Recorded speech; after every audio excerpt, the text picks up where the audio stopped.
ஒரு 4 road joint ஆகிற மாதிரி ஒரு ஜங்ஷன், ஒரு பிஸியான ஏரியா, ஆள் நடமாட்டம் அதிகமாக இருக்கக்கூடிய ஒரு ஏரியா.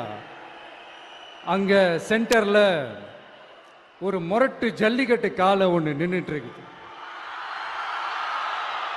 காலில் மண்ணை வீசிக்கிட்டு சீறிக்கிட்டு அப்படியே நின்றுட்டு இருக்குது. யாருமே பக்கத்தில் போக முடியல.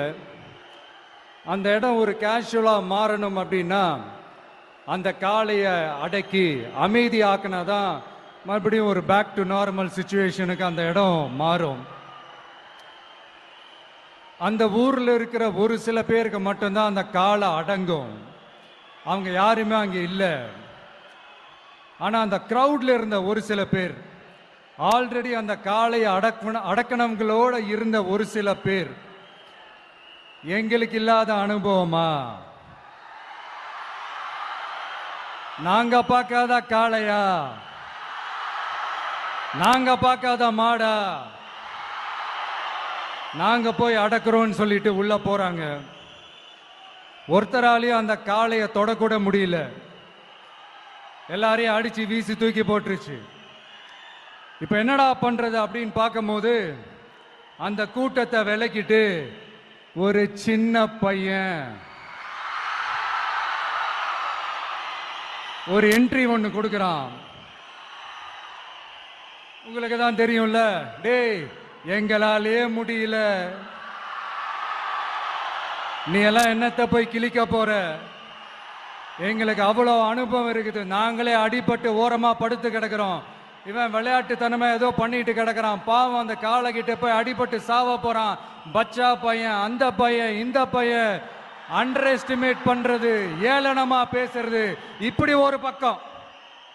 இன்னொரு பக்கம் பரிதாபப்பட்டு, ஐயோ பாவமே, இப்படி தனியா போய் மாட்டிக்கிட்டானே அந்த காலை கிட்ட, என்ன பண்ண போறானோ அப்படின்ட்டு ஒரு பக்கம் பரிதாபப்பட்டு பேசுறாங்க.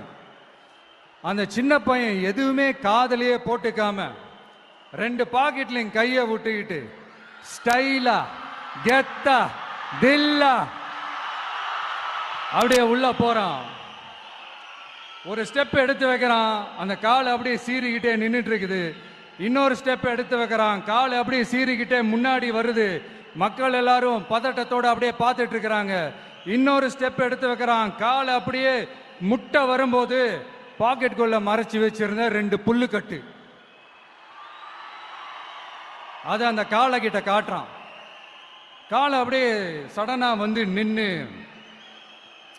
அது மூடெல்லாம் மாறி அந்த புல்லுக்கட்டை சாப்பிட ஆரம்பிச்சிருச்சு. அந்த சின்ன பையனும் அந்த காளை அப்படியே தடவிக்கிட்டே வரான்.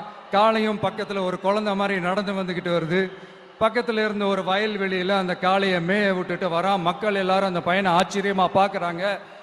அந்த அடிபட்டு கிடந்த அந்த அனுபவசாலிங்க தலையை தொங்க போட்டு நின்றுட்டு இருக்கிறாங்க. ஏன்னா பேசின பேச்சு அப்படி.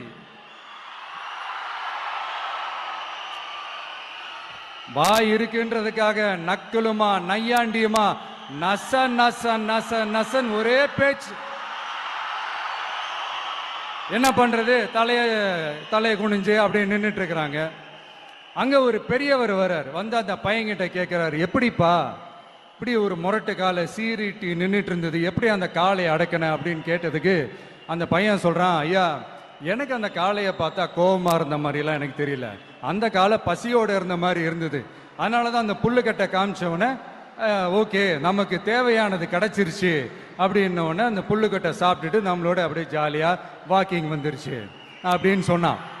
இதை கேட்ட அந்த பெரியவர் சொன்னாரா, இந்த சின்னவங்க பெரியவங்க, அனுபவம் இருக்கிறவங்க அனுபவம் இல்லாதவங்க இதெல்லாம் விஷயமே கிடையாது. யாரா இருந்தாலும் அந்த சூழலுக்கு ஏற்ற மாதிரி, அந்த சிச்சுவேஷனுக்கு தகுந்த மாதிரி என்ன பண்ணி அந்த ப்ராப்ளமை சால்வ் பண்றான், ஏது பண்ணி அந்த ப்ராப்ளமை சால்வ் பண்றான், அதுதான் விஷயமே, அதுதான் மேட்ரு. ஸோ நீ சூப்பர்ப்பா, என்ன ப்ராப்ளம் வந்தாலும் நீ சால்வ் பண்ணிடுவ அப்படின்னு முதுகுல தட்டி கொடுத்துட்டு அந்த பெரியவர் போறார். இப்போ அந்த கதையில அந்த முரட்டு ஜல்லிக்கட்டு காலை தான் நம்ம தமிழ்நாட்டு அரசியல் களம். அந்த பெரியவர் தான் நம்ம தமிழக மக்கள். அந்த பாக்கெட்டுக்குள்ள ஸ்டைலா தில்லா கெத்தா ஒருத்தன் உள்ள வந்தான் பாருங்க, அவன்தான்